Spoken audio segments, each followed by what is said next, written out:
Hello all.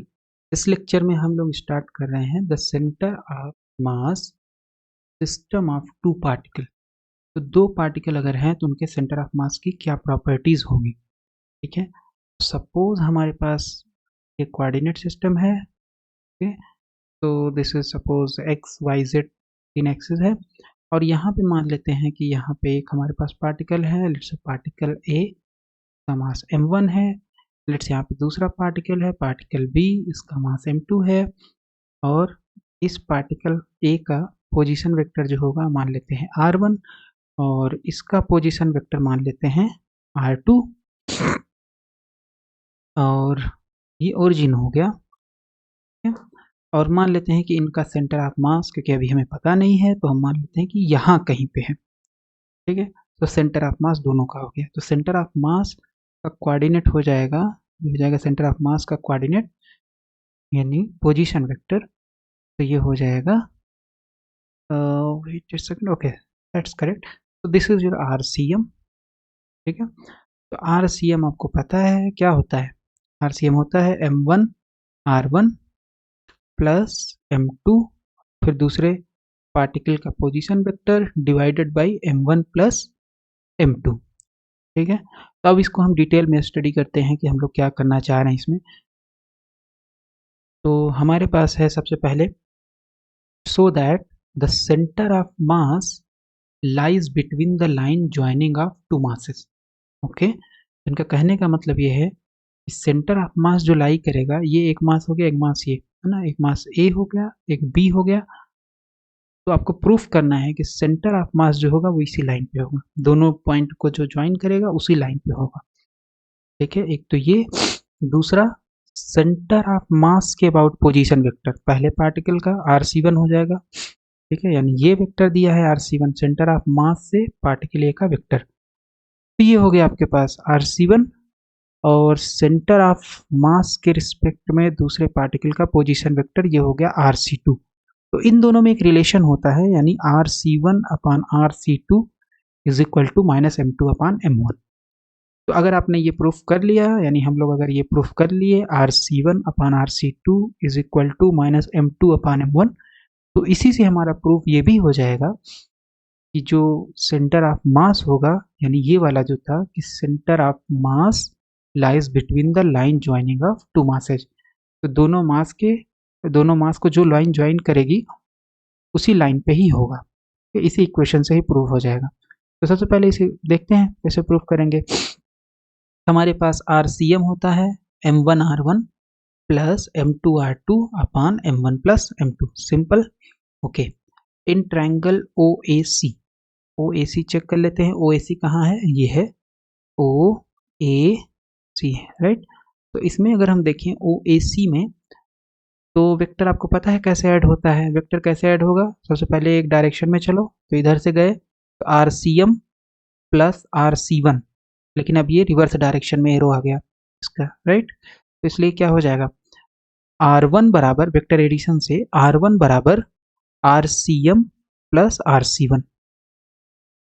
ठीक है, R1 बराबर RCM प्लस RC1। तो यहाँ से हमें चाहिए RC1, तो RC1 की वैल्यू कितनी हो जाएगी, ये हो जाएगी RCM इधर चला जाएगा, तो ये हो जाएगा R1 minus RCM। Equation 2 in triangle OBC। तो OBC में अगर देखें तो ये हमारे पास हो गया OBC। तो इसमें भी वेक्टर एडिशन लगाएंगे, तो वेक्टर एडिशन क्या बोलता है कि सेम डायरेक्शन में जो एरो रहेंगे वो ऐड हो जाएंगे। ठीक है, सो RCM प्लस RC2, और ये अपोजिट डायरेक्शन से जा रहा है, बराबर हो जाएगा R2 के। ठीक है, so R2 is equal to RCM plus RC2। तो यहाँ से अगर RC2 आप निकालो तो आपके पास आ जाएगा R2, और ये इधर जाएगा लेफ्ट में तो माइनस हो जाएगा, माइनस RCM। Equation number 3। ठीक है, हमारे पास RCM है, तो हम अगर इक्वेशन 2 में RCM का वैल्यू रख देंगे और इक्वेशन 3 में RCM की वैल्यू रख देंगे, तो हमें RC1 पता चल जाएगा और RC2 पता चल जाएगा, क्योंकि हमें यही निकालना है, राइट। थोड़ा सा पीछे चलते हैं, तो ये है RC1 अपान RC2, ये निकालना है। तो इसीलिए हम लोगों ने इसको इस फॉर्म में लिखा है। तो RC1 यानी position vector of first particle with respect to centre of mass, RC2 position vector of second particle with respect to centre of मास।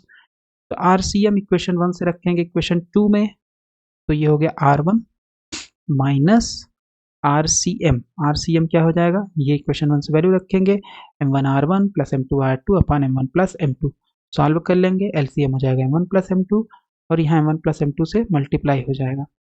ठीक है, तो अब ये माइनस साइन जाएगा तो इसको माइनस करेगा और यहाँ भी माइनस कर देगा, तो इसको सॉल्व करेंगे। So this is M1R1 plus M2R1। ठीक है, और ये पूरा टर्म ऐसे ही लिख दिए यहाँ तक। तब देखें अगर, तो ये कैंसिल हो गया, ये कैंसिल हो गया, M2 आपका बाहर आ गया, M2 क्या हो गया, M2 आपका बाहर आ गया और divided by M1 plus M2, तो ये इक्वेशन 4 आ गया। तो यानी RC1 की वैल्यू आ गई M2 R1 minus R2 upon M1 plus M2। So this is equation number 4। RC2 कितना है, R2 माइनस RCM इक्वेशन 1 से रख देंगे और यहाँ पे हमने रख दिया है substitute from equation 3 and equation 1, यानी इक्वेशन 3 में इक्वेशन 1 की वैल्यू सब्स्टिट्यूट कर दिए, तो R2 माइनस RCM था, यहाँ पे रख दिए। अब इसका LCM अगर हम ले लेंगे, यहाँ पे 1 मान के LCM लेंगे तो ये आ जाएगा M1 प्लस M2, और क्योंकि यहाँ पे 1 था तो ये इधर मल्टीप्लाई हो जाएगा, R2 M1 plus M2 minus, और ये ब्रैकेट लग गया इसका यहाँ पे, राइट। ठीक है, तो ये हो गया M1R2 ब्रैकेट ओपन करेंगे plus M2R2 minus M1R1 minus M2R2 divided by M1 plus M2, ये और ये कैंसिल हो गया।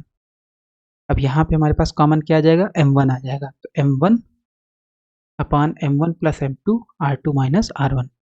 डिवाइड इक्वेशन 4 टू इक्वेशन 5, हमें चाहिए था RC1 अपॉन RC2, तो इक्वेशन 4 ये हो गया और इक्वेशन 5 आपके पास कहाँ पे है, ये है। RC1 अपॉन RC2 करेंगे तो देखते हैं RHS में यहाँ पे ये टर्म जो है R1 माइनस R2 है। ठीक है, तो यहाँ पे हमने डिवाइड किया है प्रॉपर तरीके से। सो दिस इज RC1, तो RC1 की ये टोटल वैल्यू थी डिवाइडेड बाई RC2 की ये वैल्यू इक्वेशन 5। ठीक है, तो अब देखें अगर यहाँ पे, तो ये और ये कैंसिल हो गया, यहाँ बचा M2 R1 minus R2 M1 R2 minus R1। यहाँ पे देखें तो इन दोनों में केवल माइनस साइन का डिफरेंस है, तो माइनस किसी एक में से कॉमन ले लेते हैं। लेट्स से इस वाले में से माइनस कॉमन लेंगे तो यहाँ प्लस हो जाएगा, यहाँ माइनस हो जाएगा, सेम टर्म आ जाएगा, ये और ये कैंसिल हो जाएगा विद माइनस साइन। तो this is minus M2 upon M1, RC1 upon RC2 is equal to minus M2 upon M1। ठीक है, तो ये हमने प्रूफ कर लिया कि RC1 upon RC2 is equal to minus M2 upon M1। ठीक है, तो इससे क्या पता चलता है, this shows that centre of mass lies between the line joining the two masses. यही इक्वेशन है, यानी RC1 अपॉन RC2 यही आपको बता देगा कि सेंटर ऑफ मास जो है वो जो दोनों पार्टिकल को ज्वाइन कर रहा है लाइन, यानी ये लाइन, एक पार्टिकल यहाँ पे है, एक पार्टिकल यहाँ पे है, तो यहाँ पे इसी लाइन पे एग्जिस्ट करेगा। ठीक है, यहाँ पे, ठीक है, okay. This also shows that the centre of mass divides the line joining of two masses in the inverse ratio.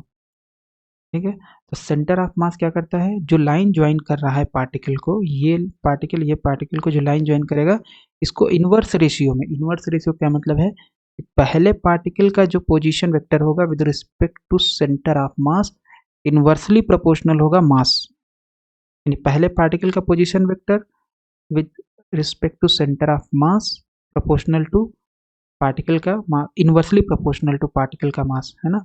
RC2 देखो ये भी इनवर्सली प्रोपोर्शनल है। अब ये दोनों माइनस है, तो इसका क्या मतलब है, अगर हम इसको वेक्टर की तरीके लिखें तो सपोज आपके पास एक वेक्टर ये है, ठीक है, और एक वेक्टर इधर है, तो ऑब्वियसली ये हो जाएगा माइनस लेमडा टाइम से, तभी पॉसिबल होगा। ठीक है, तो एक अगर वेक्टर ए है, दूसरा वेक्टर माइनस लेमडा ए है, तो ये तभी पॉसिबल होगा जब ये दोनों वेक्टर अपोजिट डायरेक्शन में होंगे और वेयर लेमडा इज पॉजिटिव। यहाँ पे अगर हम ध्यान से देखें तो M2 पॉजिटिव है, M1 पॉजिटिव है, मास है, मास कभी नेगेटिव नहीं हो सकता, तो इसका मतलब है कि RC1 बराबर माइनस यहाँ से देखें RC1 बराबर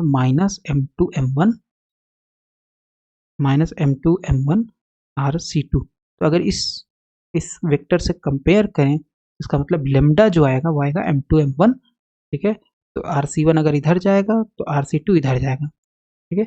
इसीलिए आपके पास जो पार्टिकल यहाँ पे है, यहाँ पे एक पार्टिकल A है, एक पार्टिकल B है, यहाँ बीच में सेंटर ऑफ मास लाई करेगा। तो this is RC1 and this is RC2। अब क्वेश्चन ये है कि कौन बड़ा होगा, RC1, यानी कि अगर ये वेक्टर बड़ा है कि ये वेक्टर बड़ा है। तो ये कैसे पता चलेगा, जिसका मास बड़ा होगा उसका वेक्टर छोटा होगा, उसका पोजीशन वेक्टर छोटा होगा। तो सपोज आपके पास अगर m1 बड़ा है, अगर आपके पास मास m1 बड़ा है तो क्या होगा, मास अगर m1 बड़ा है आपके पास, तो ये आपके पास पार्टिकल A हो गया, ये B हो गया, ठीक है। यहाँ पे सपोज m1 मास था, यहाँ पे m2 मास था, यही था। और यहाँ बीचों बीच नहीं लाई करेगा। तो अगर m1 बड़ा है, m1 ग्रेटर देन m2 है, तो सेंटर ऑफ मास कहाँ लाई करेगा, यहाँ पे लाई करेगा, है ना। RC1 ये हो जाएगा और RC2 बड़ा हो जाएगा, ठीक है। ऐसा क्यों होगा, क्योंकि RC1 upon RC2 is equal to -M2 upon M1, ठीक है। तो जिसका मास बड़ा होगा उसका वेक्टर छोटा होगा। So this is your centre of मास, और जिसका वेक्टर बड़ा होगा उसका मास छोटा होगा, वाइस वर्सा। तो ये हो गया centre of mass of two particles